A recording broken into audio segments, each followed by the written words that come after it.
I'm here with attorney Peter Billings, my partner, and we thought it'd be a good idea to talk to you about what we're doing as a business to prepare for what could be a long delay or a long closing of businesses and other government facilities. So we're taking this and looking at this both as a law firm, but also as a business. How are we going to survive? And Pete, I don't know if you want to tell us what are some concerns you have first, and then we can talk about what we're doing to address it. Yeah, absolutely. I think first and foremost, as a law firm, we need to put in place these solutions to ensure our clients are protected and that their cases continue to move forward. And I think we were fortunate that we already had much of the infrastructure and the technology in place that allows our staff to work remotely. Our phone system allows it to be transferred to just about any phone number directly to a cell phone, or even transfer the phone home with our staff. Same thing with having our documents and our information in the cloud. It can be accessed anywhere. And also the ability for our staff to work remotely was already in place before this. And I think that was a huge advantage for us to ensure that our clients in their case continued to move forward. Beyond that... Well, I think let's talk for a minute. What are we using for services? We have the U-Voice phone system that has been able for us to forward.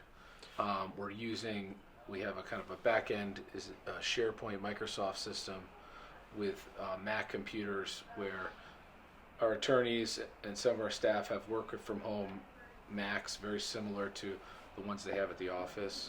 I know my setup is identical. I have a desktop at the office, a desktop at home. They mirror each other. They're all synced up. I can access all of my files directly. If I put something on my desktop at the office, it shows up at home. So everything is mirrored together. So for me, I can work almost identically from home or the office. The other thing that we did is we recently instituted a receptionist who also works from home through a company that we confirmed all their employees are work from home, who will be assisting us in answering phone calls. We're expecting an influx of calls. Clients who have normally busy lives may be more often at home and maybe thinking about their cases. And so not only do we give them updates, but clients are going to be calling us with updates.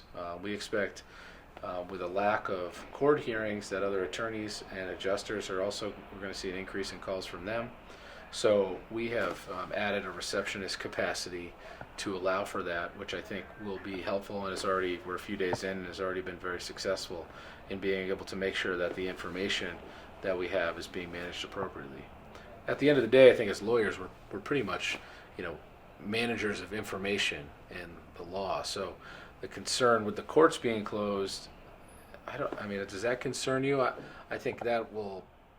I'm not as concerned about that, but I'm concerned about a long-term court closure. Yeah, I think it depends on the particular practice area and the legal needs.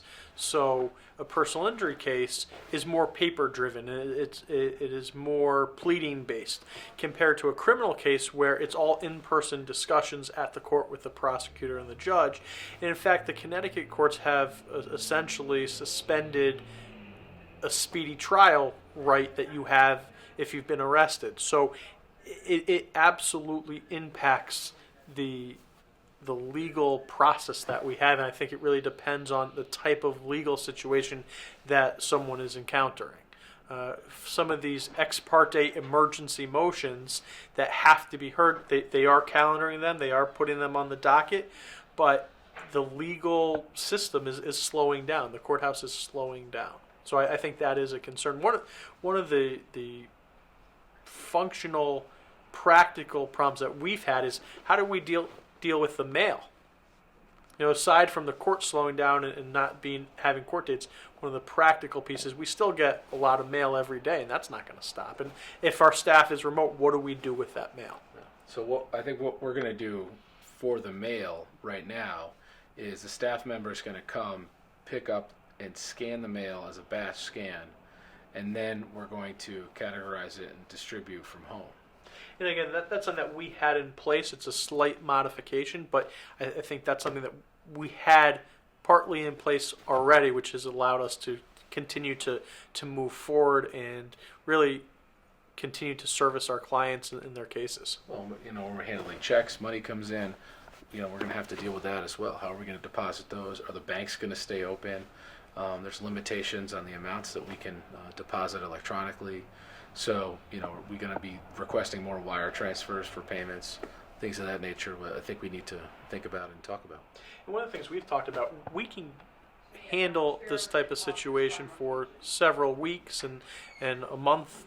But what happens if this, as a business, as a law firm, what happens if this turns into a prolonged arrangement? I mean, I believe the governor of New York just came out and said he's expecting this to impact us for 9 months. So what do we do? Is there a point where it becomes very difficult for us to continue to operate, or do our systems in place allow us to operate in this new world? Yeah, this could end up being the new normal. So.